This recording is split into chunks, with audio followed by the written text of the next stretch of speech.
I am so eager to show you guys this car. I haven't came up with a name for it like completely yet, but this is, let's call it the BMW with the longest doors in the world, biggest splitter in the world, and hood scoop with the backseat driver conversion and a massive wing. Can't forget that it's also a dually. So if you guys seen this on TikTok and Instagram, I post a lot of videos of like doing small little projects like the wing at the same time, the wide body, the dually, the backseat driver conversion. But in this video, I'm just gonna fully break down what we have done so far to the car. We still have a couple more things that I wanna get down on the list before we go ahead and paint it. But today I'm just introducing you guys to the car. I picked up this BMW, I believe it's like a 325i from my buddy. And the cool story about this thing is we drove this car around in high school when he first got it, and it used to be in immaculate condition. Even when we got it about a month and a half ago, 2 months ago, it was in great condition. But I knew it was the perfect candidate because BMWs, you can throw anything at them and they will still run at least enough for us to drive this thing. Motor wise, this thing's actually pretty healthy, and transmission wise, there is a tiny radiator leak that we're going to replace eventually, but for the time being, we don't drive this thing enough for us to replace it right now. So I'm going to start it off from the jump of the first couple things we did. Main concern that we wanted to do was the big doors. We didn't weld those up first. We actually took the springs out the rear completely, left the strut so it's on the ground, and then we lifted the front out of this BMW collar thing, slides up about 2 inches. And then I had 2 tires laying around from my old Silverado that happened to fit on these wheels perfectly. So as you can see, it has like some Silverado tires in the front on 16-inch wheels, and those are some 15-inch E36 wheels that are in the back. So after the swap, that's when we decided to weld the doors up, and we came up with this. So big old door. We had to put the butterfly door kit on. That was just pretty much mandatory. I can show you the butterfly kit setup. It's behind this fender, and we had to cut this fender simply because these struts were too big, and we have to run 2 800-pound struts to compensate for the leverage of this door. The butterfly doors were cool and all, but there was pretty much no reasoning for them. So when there was a front seat, you couldn't get out with the doors welded together. You'd have to reach your arm all the way back here. We ended up going with the backseat driver conversion. This was always my dream to do this one day, and it actually turned out really well. I know it looks a little janky, but it works pretty good. So we extended the wheel by using a G35 little steering dongle looking thing. I don't know what it's called. But we have that extended all the way to the back to the factory BMW steering wheel. Probably could have done a better job, but we used some door hinges and we nut and bolted it to these flat stock, and we welded them and bolted them to the pedals. So each one just pretty much works like the factory ones. I see in the comments all the time is how do you start it and how do you put it in gear? So believe it or not, we use that blue pole to start it. And when we want to put it in gear, I just take off my shoes and my socks and I use my toes.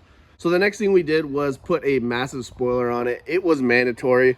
You can see that it's literally like 1 inch off the ground right here. This little hole right here used to have an exhaust pipe coming out and over the exhaust. And the problem with that thing was after we built this wing, the battery is in the trunk. So every time we had to lift this wing, it was hitting that, and my buddy would have to crawl through the trunk and put the battery on. But we didn't realize that this wing is so heavy. It's like 100-something pounds, and every time we're lifting it, we can only lift it up like this much, and it just seemed kind of sketchy. But my favorite part about this car is gotta be the dually. It's not made like your traditional dually. We have the E36 wheels that I bought all 4 of them from. I tried to get the smallest ones I could get. Believe it or not, car's on a budget. So how we did the dually was we bolted that front wheel to that, and then we used 3 pieces of all thread, and BMWs are like lug bolt style, so you pretty much tighten in the bolt, and we use high grade all thread, so those 3 that are holding it from the outside just hold this outside wheel on. The good part about this is that with the little bit of camber it has, this wheel barely even touches the ground. I mean, like, it touches the ground, but it doesn't have a lot of weight on it.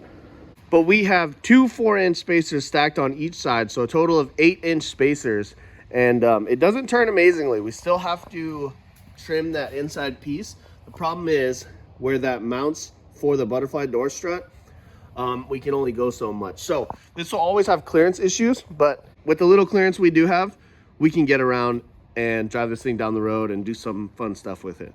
So the final mod that we've done, which was on Friday and today is Monday, was the giant splitter. So I know it looks like it's made out of wood, which it is. The whole bottom of the frame is like outlined with metal, and these winglets have little metal plates down there that you can see, and it's also being held in by a little piece of black chicken wire right here to keep these winglets like towards the fender so they don't move too much.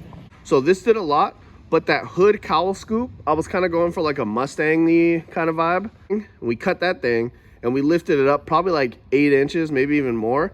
And these little metal pieces that are in here are actually from a Infiniti G35 door. The vision was kind of weird when we were putting it together, but now that it's all welded up, I mean, it's just tacked there. Oh goodness, I can definitely see the vision. Now we have encountered a problem. So when you are sitting all the way in the back seat, you can barely see over the hood. I mean, you already couldn't see nothing, but now I think we're not even gonna be able to see the road at all. And it doesn't help that I turned the passenger seat around. I don't know why, but it's actually pretty funny that this seat, you can literally spin it around and it all bolts in the factory spots. So the upcoming plan for this is I really want to put a dash cam in the front underneath that little black hood scoop, and then put a monitor right here mounted so that I can see straight through the dash cam and drive and be able to actually see this car while I'm driving it. So that is a little real quick update on the BMW, and show you guys the next couple of videos. We're gonna be doing a bunch of stuff to this thing, getting ready for it to be painted, and it needs to be perfect before we paint it, because the goal is that somebody hits us up and we're able to take this thing to SEMA. I purchased this car because I always wanted one. I've had one in the past and it was not this clean. So if you guys don't know what this thing is, it is an Infiniti G35, but this one's a little special because it is a true Nismo body kit that came factory on this car. I don't know how many they made. Around 100 G35 sedans I've had, I've only had one real Nismo. So the little things that the Nismo comes with is this front bumper, the little flared out side skirts, but my favorite thing that I also bought for my green car is this rear lip that comes on the back. I think that is so awesome.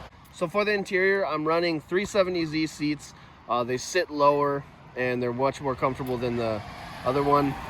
It is a 6-speed manual that we swapped, and I have a little steering wheel. Other than that, it's on BC coilovers and has a welded diff, because we are actually, all the homies just bought a bunch of these sedans and we're all manual swapping them, trying to be pretty low budget, and we're gonna take these to the track soon.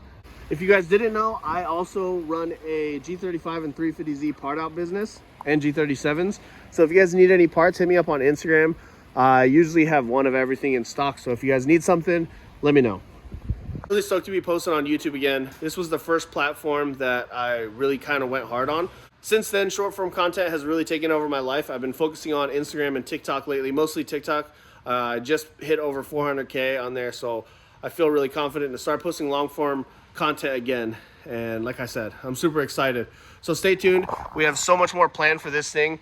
And throughout this build up to get to this point, I was really dying to make this long form content this whole time, because there's a lot of stuff that we went into that can't be fit into a small video that I really feel like you guys would enjoy. So peace out, guys. Subscribe and like, because I'm not going anywhere. I'm going to try to post one video a week from now on. Peace.